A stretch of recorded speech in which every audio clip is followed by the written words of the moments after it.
Hello, my name is John Anslinger, and I'm at the Fort Branch Public Library in Fort Branch, Indiana. Today is Monday, March 9th, 2026. My guest today is Mr. Mike Bertram. Today we'll be speaking with Mike about a variety of things, including his family history in the South Gibson area, his 41-year career as a teacher in the South Gibson County Schools, his life and memory while living and working in the area over the decades. Welcome, Mike. Well, thank you, John. Pleasure to be here, I think. And thanks again for being a part of this oral history program. I do appreciate your effort. So, let's start this off. Tell us a little bit, if you will, about your background, your early years, and some of your family history. So I'm going to start with my family history. In 1842, my great-grandfather came from Germany by ship to Baltimore and then came across the land to the Ohio River and down to Evansville, and then came up here and bought 160 acres in the southwest corner of where County Road 450 intersects with Indiana 68. He bought the land, started a house, went back to Germany, got his wife and two boys, and they came back in 1843 to the port of New Orleans, came up the Mississippi River, and then the Ohio River to Evansville and out to where his place was. That region from where Tabor Cemetery is now, used to be Tabor Church there, is an Evangelical United Brethren church, or was, and from there to the east, going just a little bit south but east to Elberfeld, and going toward the north and east to Mackay, that was a kind of a triangular, more or less, region in which German Protestants came to settle in the United States. My understanding is that there were religious wars in Germany, and I say Germany, although it was not a country at that, a united country. It was a lot of small regions that were loosely held together. And so they came into that area and settled, and when they came, they brought their two sons, kind of prejudiced against Catholics. And I'm saying that because my grandmother asked me not to marry a Catholic girl when I was about 12. In her obituary, Beverly Moggenheimer Bartell made a statement that I'm about to look down and read, but Beverly was born in 1935, and she lived in the Moggenheimer place, which is where Jessica Schmidt Steckler now lives. So it's just a little bit east of Haubstadt. And she had an older brother and sister that were about 10 years older than her, shows she was by herself as the youngest in the family. And she wrote in her obituary, religious traditions between Protestants and Roman Catholics were barriers to friendship in those days. Therefore, reading and having a few dolls were my companions of soul. Her mother was Pearl Luring, and she came from the Tabor area, which was a farming community of Protestants. And then finally, my aunt told the story that in either the 20s or 30s, and I really don't know if this is actually true or not, but that's her story, and she would have been born in 1908, so she would have been old enough to know this. She was in church one Sunday at Tabor, men dressed in their Ku Klux Klan outfits came to church, put a $100 bill into the collection plate, and thanked the congregation for their support. Now, in my age, I would have assumed that would have been against black people. But I think back then it was for their support against the Catholics. So here is this prejudice that we have, that we've lived with, and I quite frankly haven't gotten over all of it yet. It's something you're born with, and it's not easily set aside, even though it's kind of silly nowadays. 3 more children were born to my great-grandparents when they were here. So they had 2 sons born in Germany, and then they had 3 more children here. One bought land, the oldest, Willem, bought land north of the place, and then the second son, born in Germany, came over when he was about 3, was my great-grandfather, and he bought land east of Willem's land, and that's the land I grew up on, and I still own, and hope my son will have it, and his son, it'll stay in the family for a few more years. My great-grandfather, Johann, married Anna Silke in 1865, and they bought that land for 80 acres for $2,500, and then a few years later they got 24 more acres for $400. So land was reasonably cheap back in those days. I just recently bought 21 acres and it cost me $105,000.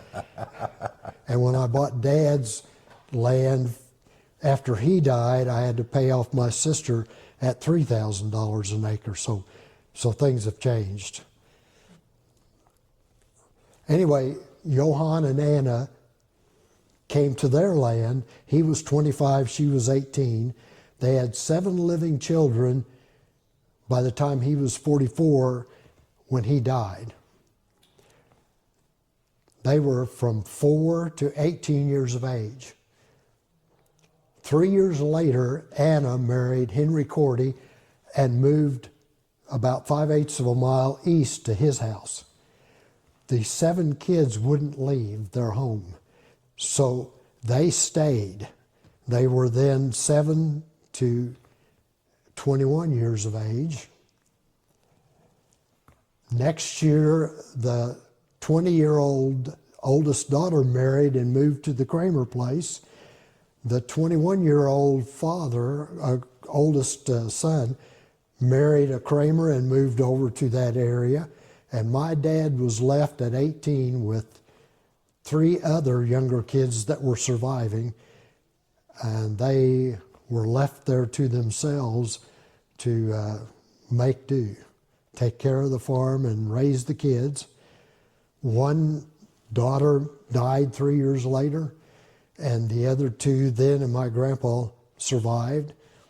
And in about 1900, he found Elizabeth Denicky. Originally she was from Elberfeld, but at that time I have a letter in which he wrote to her.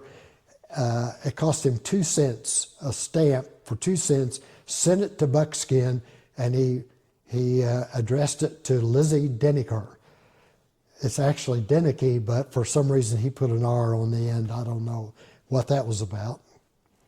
And invited her to go to what would you say, a church picnic or something. They'd already been out in a horse and buggy for a ride, and apparently things went well enough that he married her and brought her into the house with his younger sister and younger brother, and then they started having kids, having 5 from 1902 to 1910. My dad was the youngest, born in 1910. Grandpa, after his mother died in 1920, she still owned the ground, but they kept living there. And when she died in 1920, he bought the ground from the heirs and had to pay $7,240.38 for the 104 acres. My dad was drafted into the Army in 1942, and at the age of 32, and he ended up at Camp Hahn, H-A-A-N, outside of Los Angeles, California. And my mom, Leela Mae Redmond, he married out there in 1943 after he got discharged from the Army, and nobody got discharged, but he couldn't hear and was drafted even though he couldn't hear, and eventually they decided that he actually couldn't hear enough to even stay in the Army, and he got a full discharge, but because of a pre-existing condition of not being able to hear. And so he married my mom, who was out there because she helped her sister go to Indiana State, and she somehow met Herschel Warren from Princeton, and I guess they got married and dropped out of college, and he got a job in the aircraft industry in California, and my mom then went to stay with her sister out there when my dad was stationed at Camp Hahn, and after he got discharged, they got married in Los Angeles and took a train back to Princeton and moved in with his mom and dad still living on the farm with his one other sister, and I was born in 1945 from that. And so when I came home from the hospital after being born, I came into a farm family. Grandma, grandpa, and a sister, my dad and mom, and then me. And that farming community, as best I can say now, was like what I see north of Montgomery and the Amish territory. They still had mules, chickens, horses, cows, and geese even. And so I grew up living and working on a farm. So in 1945, when you entered this household, it was still a lack of modern equipment and those sorts of things. Right. Mm-hmm. So we still had mules that we plowed the farm with. We milked a few cows. In 1952, my dad traded the mules for a 1952 8-in tractor. It had 23 horsepower. Well, you know, I have lawnmowers that have more horsepower than that now. But it did its job and took the place of the mules, and it had a 2-bottom plow on it, so we plowed with it. I remember when I was about 6, before he sold the mules, he let me drive them home. And he used the word haul to mean turn left and the word G to mean turn right. I don't know where those words came from. I assume they were German. Have you ever heard of them? I don't know. But he instructed me to drive the mules. I got to drive them down 475 to 1050, and I was supposed to turn left. So he said, slap the left rein and say haw when you got down there. Well, I worried about that the whole time we got down there, but before I could say anything, the mules just turned left and went up the hill to the barn, and I didn't have to worry about it at all. They knew where the barn was and where the feed was, and there was no problem with that. I assumed Dad could speak German. And there was a time when he told me before I was there they had a dog in which if he yelled Heine Manus, the dog ran under the house. Well, I figured that was German for get your rear end under the house.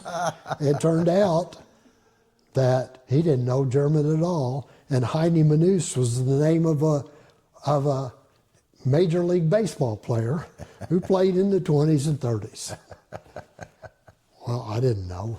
It took probably 10, 15 years when I figured out he was a baseball player and Dad was just saying that. So after we got the tractor, again, I was about 7. We had been fixing fence for the cows, and he let me drive the tractor back home to the barn. But he had all kinds of stuff on the tractor, a post hole digger, a spade, a fence stretcher, a lot of stuff. And as we drove up the field, it was a little rough, and some of it shifted underneath the clutch. He jumped off the tractor when we got to the gate, which we had closed because we wanted to keep the cows in the field. And he started unfastening the gate, but it wouldn't open. I tried to press on the clutch, and it wouldn't go down. So he jumped out of the way, and I ran over the gate. He came up and stopped the tractor and went back and dragged the gate back together to keep the cows in. And that was my first experience of driving the tractor.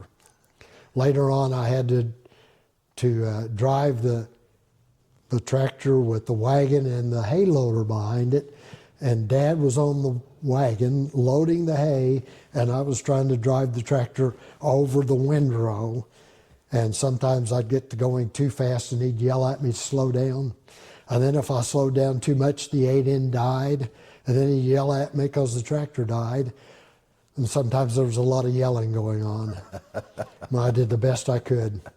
And even though there was yelling, I learned to love the farm and to drive the tractor and other things, take care of the cows and whatever else. So it was a fun time for me. And he did let me, I got to load hay on the wagon one time while he drove the tractor, and I learned how hard that job was. And so I realized why I was getting yelled at, because if you went too fast, you had to drag the hay all the way from the hay loader in the back to the front and spread it out. And you got too much up there, you just couldn't do it all, and it got hard. Later on, my mom had a hysterectomy, and I would say I was about 8 or 9 then. And back then, you went to the hospital and you didn't come home in one day. So she was there for several days, and my dad came, said, I'll pay you 50 cents a day if you come out and help me milk the cows. I didn't know. Sounded good to me. So I went out and started feeding the cows, bedding the stables, and helping them milk. A few days later, my mom came home, found out that I was getting paid 50 cents a day, and she slashed my wages to a quarter. Oh, man.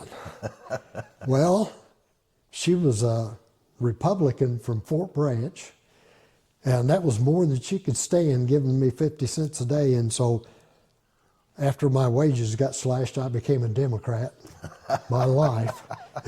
And it's hard for me to take all that. Initially, when we milked cows on Sunday, my dad and I would walk. It was about a mile or a mile and a half to Bud Shuey's, which was at the intersection. It was a gas station at the intersection of Highway 68 and Indiana 57. And he'd buy a copy of the Evansville Courier and Press, Sunday paper, and sometimes I'd even get a Coke, which back in those days was 6 ounces, and it wasn't too much. And then we'd walk home. Shortly after that, my mom decided I needed to go to Sunday school and church. So that stopped the walking for the Coke, and she took me to church, and that's when the trouble started. After a few years, she let me sit with my neighbor friend in the second row. Everybody sat in the back of the church, but we sat in the second row under strict restrictions that we will not talk while we're up there. Well, it turned out we were able to do that. kept our mouths shut. And the preacher got into the sermon, and he got carried away and started yelling, "Who will do such and such?" And I can't remember exactly what he said. Nobody said a word. And he said it the second time, and I said, "I will." And apparently people laughed. I don't remember. But the next Sunday, I was sitting back with my mom. She gave me math problems to do during the sermon so I wouldn't listen and speak out. And after that, I became a much better math student than I became a student of religion. And that's still true today.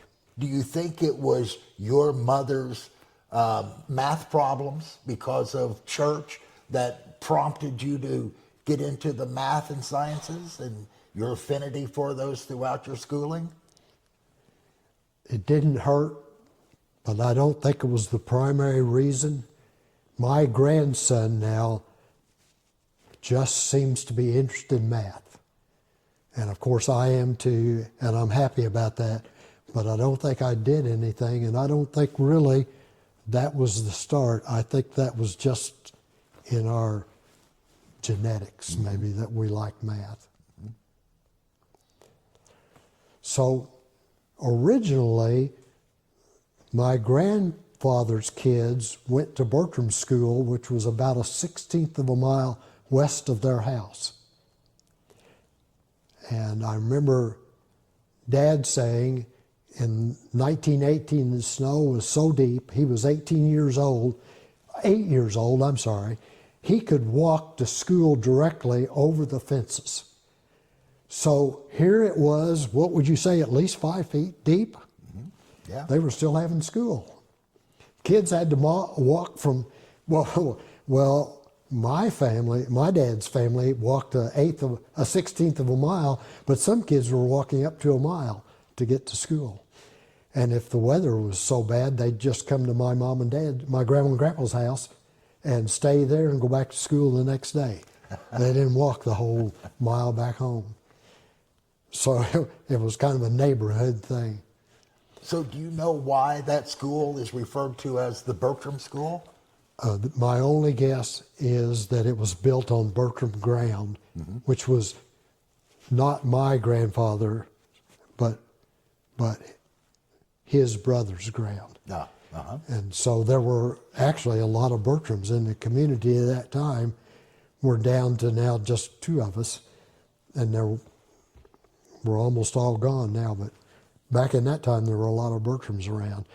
And that school is no longer there, but when it was there, Dad said they had a tornado come over, and he was in school. John Stacer was the teacher, and the tornado came over and the building started going up, and John Stacer walked over and put his hand on the wall and said, "Whoa!" And the building settled back down, and everybody survived. Nobody got hurt. That's quite a story. Well, apparently to the kids it would have been, because the building was about to go. It did get some of our out of my dad's house, and the barn took part of it, but went over the school building. My oldest aunt, 2 aunts, after they got through school in the 8th grade, they stayed home to work. But my dad's brother got to go on to ride a mule, or a horse, I guess, into Haubstadt, and he graduated in the first graduating class of Haubstadt in 1925. And then my dad's sister, she always claimed to be smart.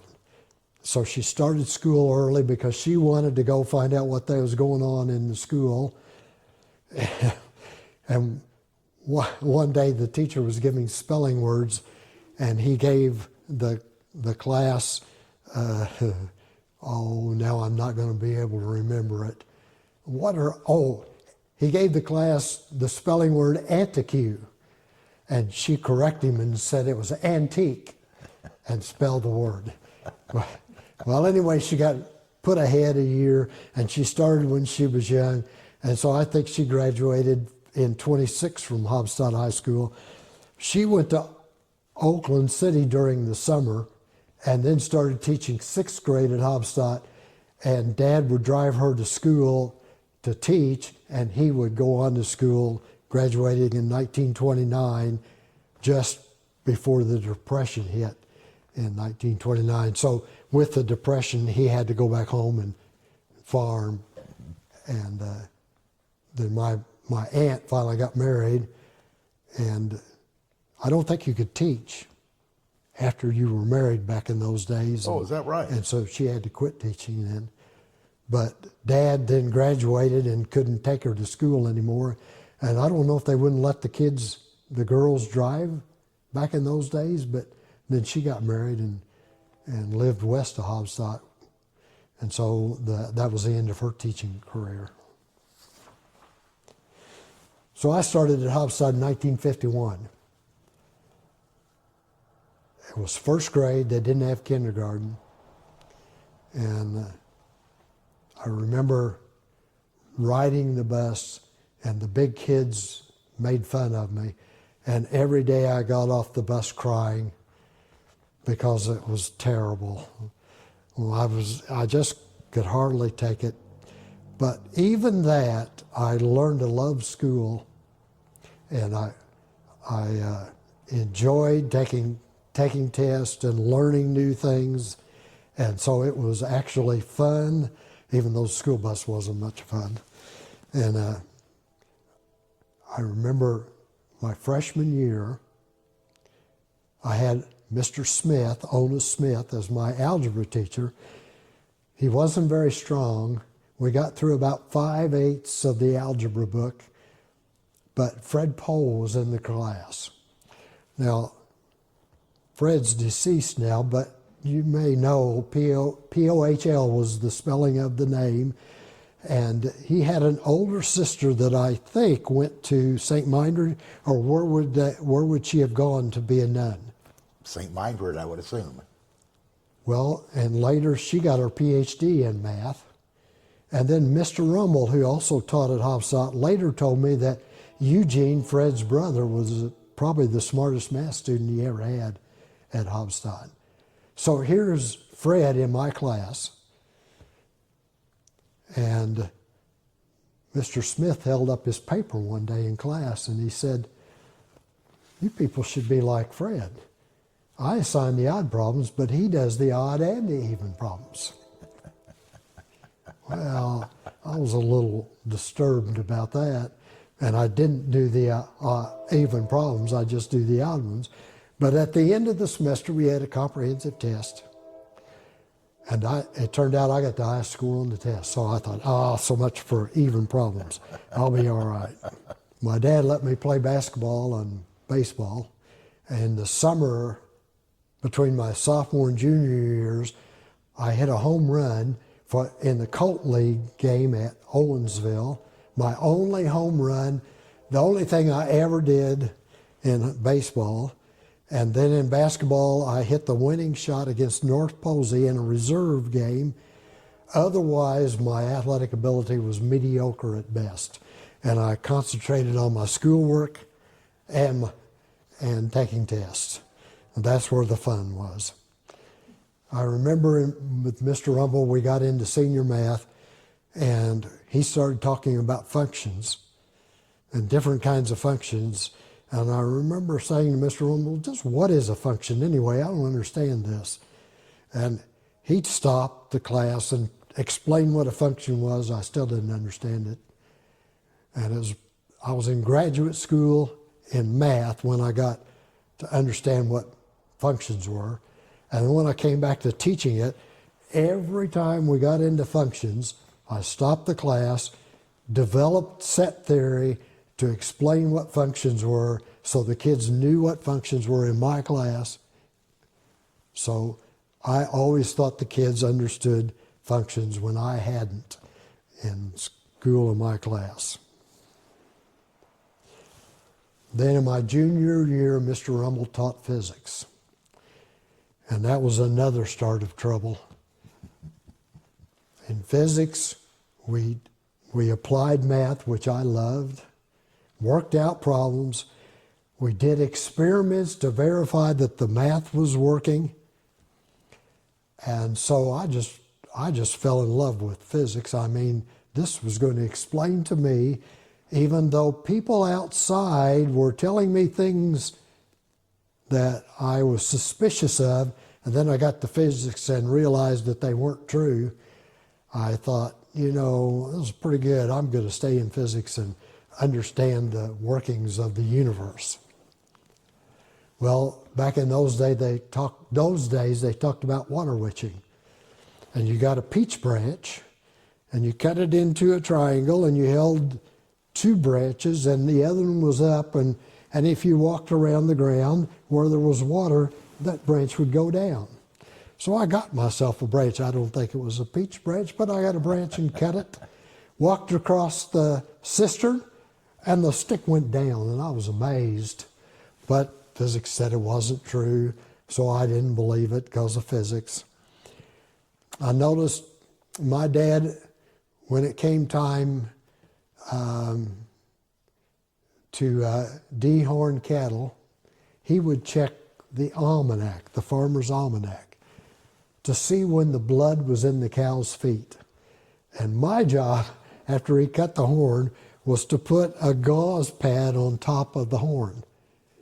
Now, I don't know, the blood was in the feet, but when he cut the horn off, blood shot up to the ceiling, and I did my best to get that gauze on. So much for the blood being in the feet. And then he also consulted the farmer's almanac for when it was time to plant potatoes. And I remember one time we were out planting potatoes in the snow. Almanac said it was time to plant potatoes, so we planted, even though it was snowing and freezing. And I don't know, I had a little problem with the farmer's almanac, and I don't think I ever looked at it when I was on the farm. But I got the impression that the garden was important, and I got the impression that farm work was important, and that was first. You had to get that done. If you were going to survive, you had to be able to get the crops in the garden planted, you had to harvest, and you had to can, get that in the basement, and of course you had to milk the cows. Everything was to me important, and I don't remember lollygagging around on anything. If Dad said get to work, then I got to work. One of my physics professors in college said his dad taught him physics. He said, son, get to work. Get to work, son. QCD. And there was something about electricity that we learned later, or he learned later, that had that saying in it. And so he realized his dad teaching him physics when he was a young farmer, and I assumed that, yeah, my dad didn't teach me that much physics with all of the farmer's almanac and stuff, but I learned that physics was important too.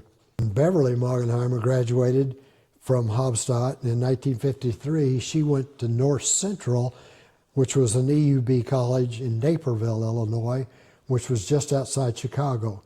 When I graduated in 1963, I went to Indiana Central College, which was an EUB college, sister college, but it was in Indianapolis.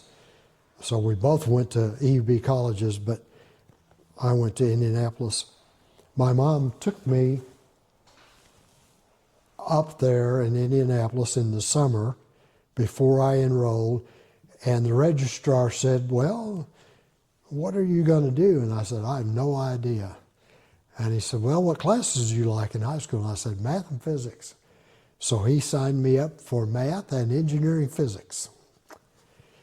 So I had Professor Sidebottom for math for my freshman year, introduction to calculus, and then we had the first year calculus, and he gave me the math award at the convocation at the end of the year, largely because of Mr. Rummel and what he had taught me in Haubstadt in math class.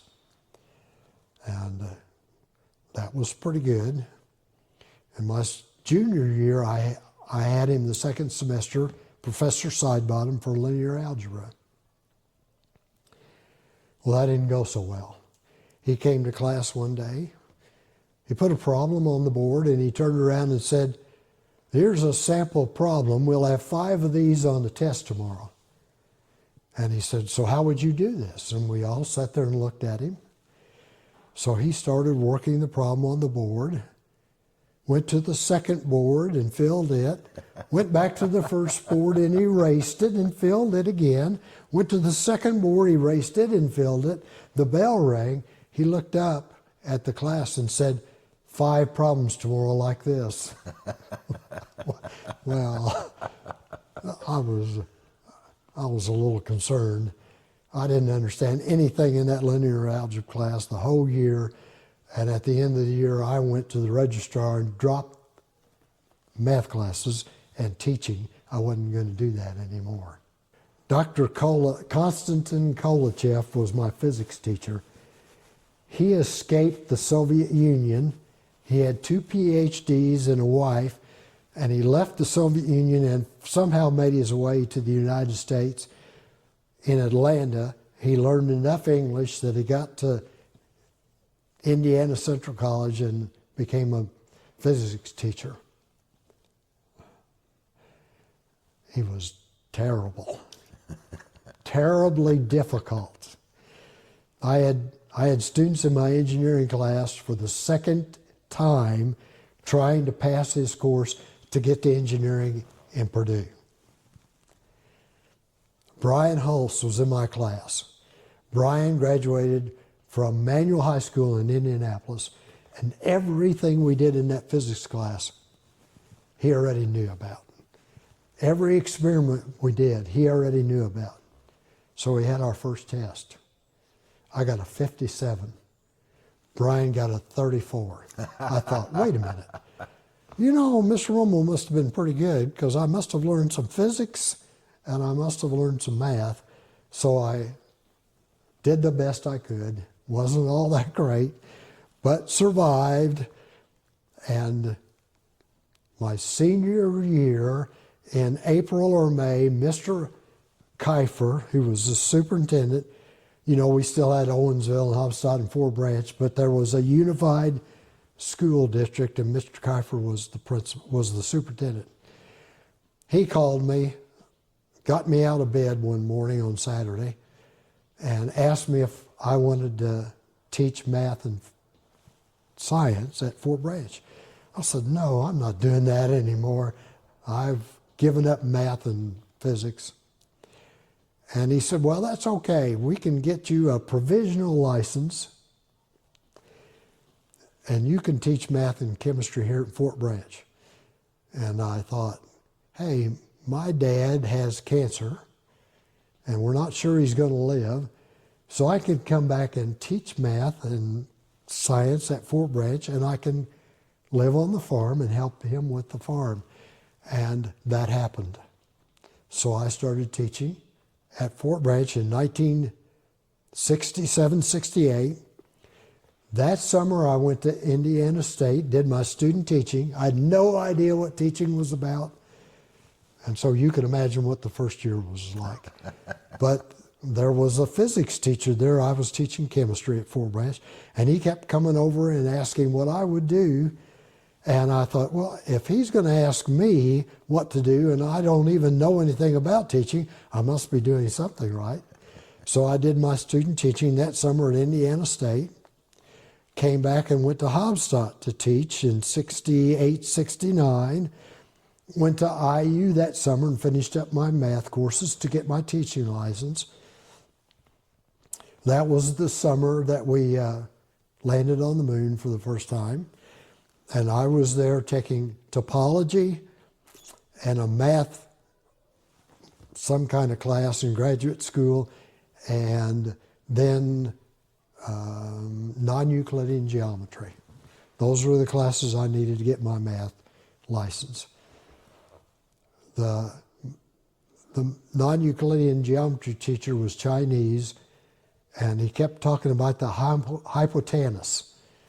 And about a week later, I figured out he was talking about the hypotenuse, and so I was already behind a week. The graduate class was taught by David Wilson. He was the most outstanding math teacher I ever had.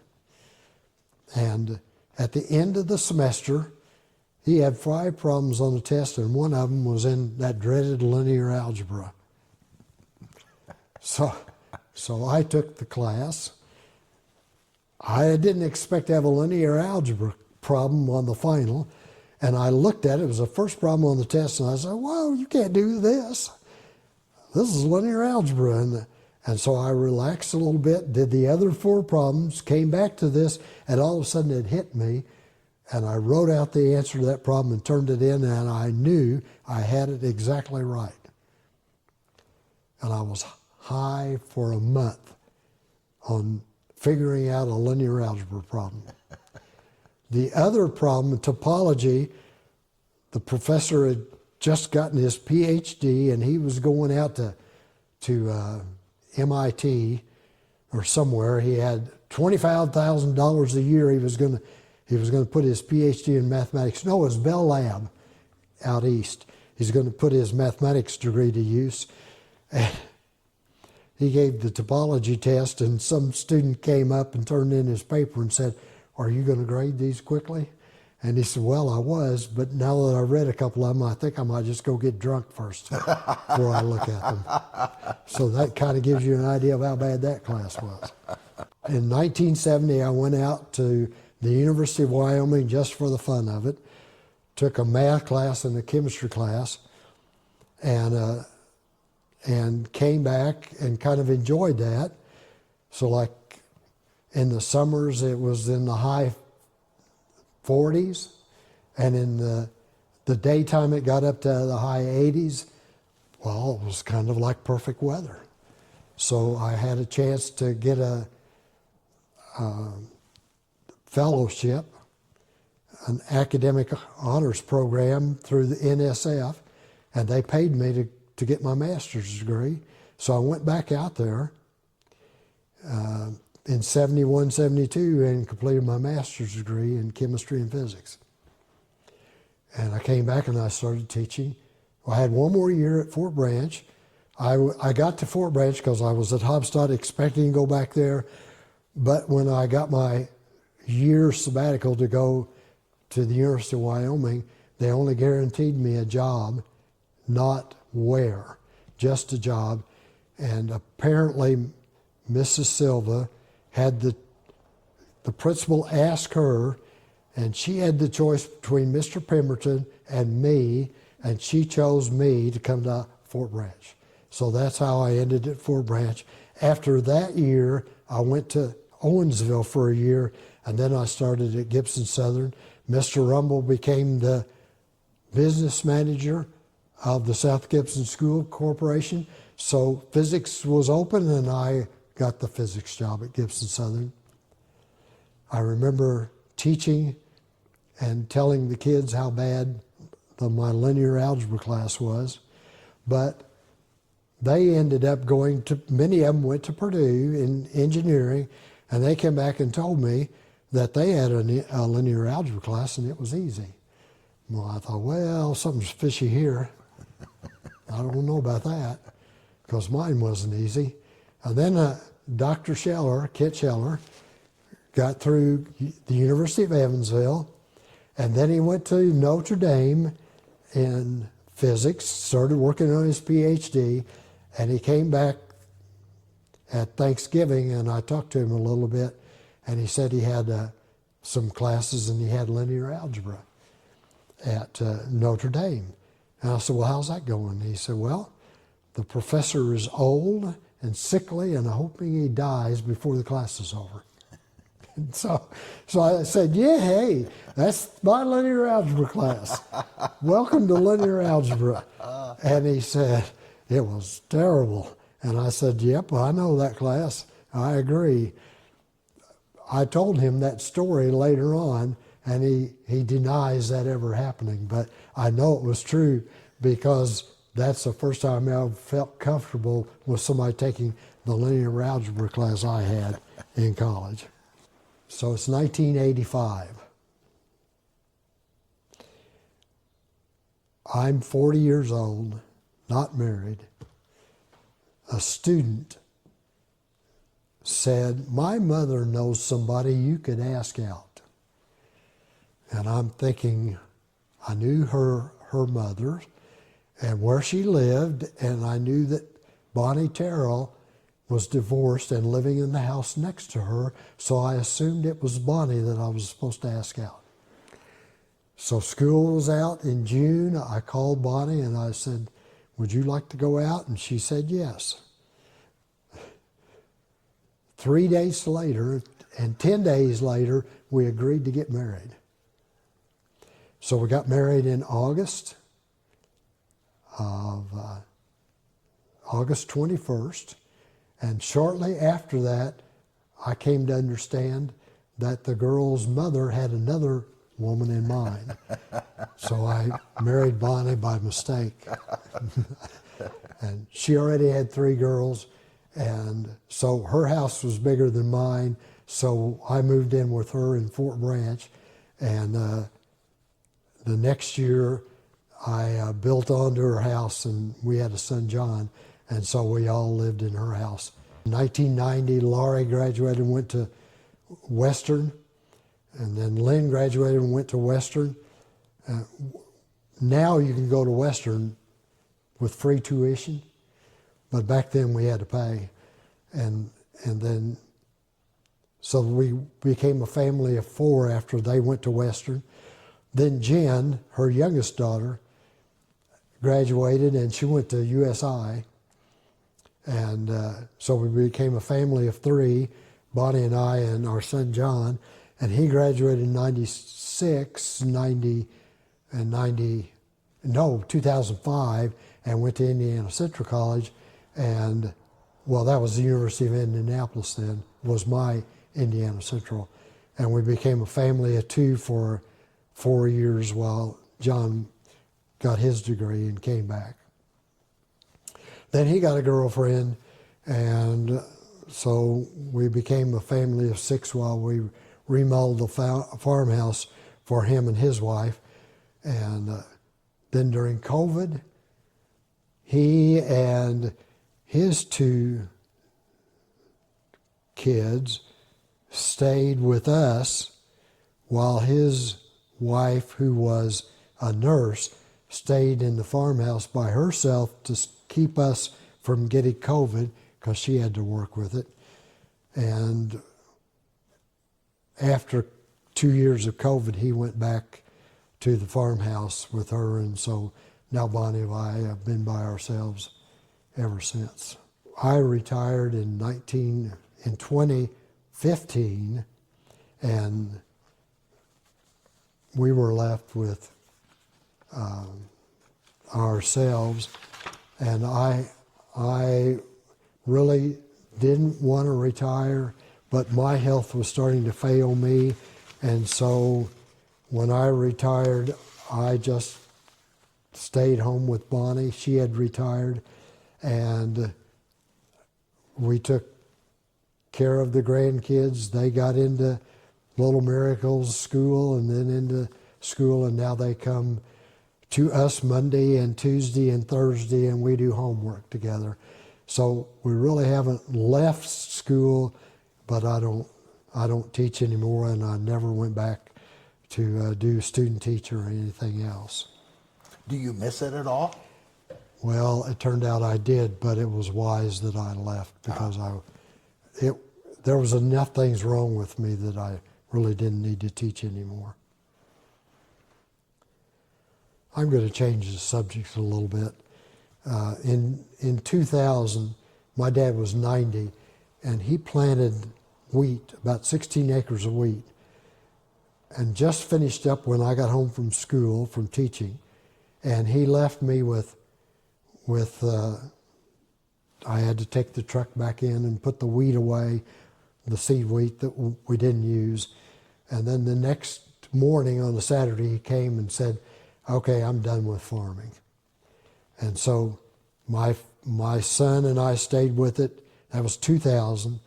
We stayed with it till 2009, but we had the neighbor, Larry Swear, do the farm with corn, and then in 2009 we turned it over to him.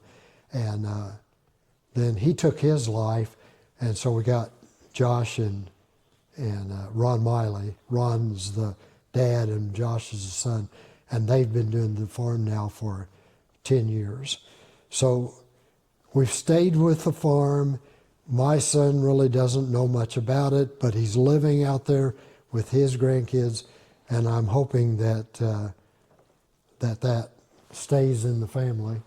In 2011, I bought 21 more acres, which was the Cordy place where my great-grandmother had gone after she got married and left the kids behind. And so we're now a farm of about 125 acres that we live on. And this January, I bought another tractor. It's got a belly mower under it, and I'm hoping to keep on mowing till I can't do it anymore. So we're kind of, it's there, we're there, and that's about our life. So farming and math and physics are deep in your blood then. Yep. Yeah. I was hoping that I would learn the nature of the universe in physics. As you know, it turns out we don't know the nature of the universe yet. And well, let me ask you this, Mike. It's apparent in your 80, 81 years on this planet that you've had a broad spectrum of influences. The hard, simple life of coming up on a Amish type farm, the work ethic that goes along with that, 40 some years in education, your own, your love of math and physics and the things that it taught you, the things that you could see by virtue of those understandings. Is there any pearl of wisdom that you might care to share from all your experiences? Have you learned anything? yes, but it's not going to be what you're thinking. Okay. I had a neighbor friend who used to attend farm meetings. And he said at one of these meetings, one of the farmers that they were interviewing was telling about this new development that he had established at his farm. And one of the farmers that was there, after he got done with his discussion, looked over at this farmer and said, now just how would this apply on my land? And the farmer that had been telling about this looked at him and said, I have no idea how this will work on your land. I've spent my entire life developing it for my farm, and I know nothing about your farm. So I don't know how it's going to work for you, if it's going to work for you. So John, my answer to you is that I've spent my life learning about math and physics, enjoying teaching it, but if you ask me if I had any nuggets of wisdom for young kids today, I would have to say no, you're on your own. You have computers. I didn't grow up with computers. You have calculators. I didn't know. I had a slide rule. I learned how to do things my way. You're going to have to learn how to do them your way. And that's the fun of all of it anyway. You learn and think about things, make improvements, and that's how the world gets better. I like that. So good luck in your life. I hope it's as interesting as fun as my life has been. Very good. Very good. Sorry. Mike, I appreciate your time and I appreciate your information. This was a fascinating interview. Well, I don't think it's that good, but thank you very much for saying so.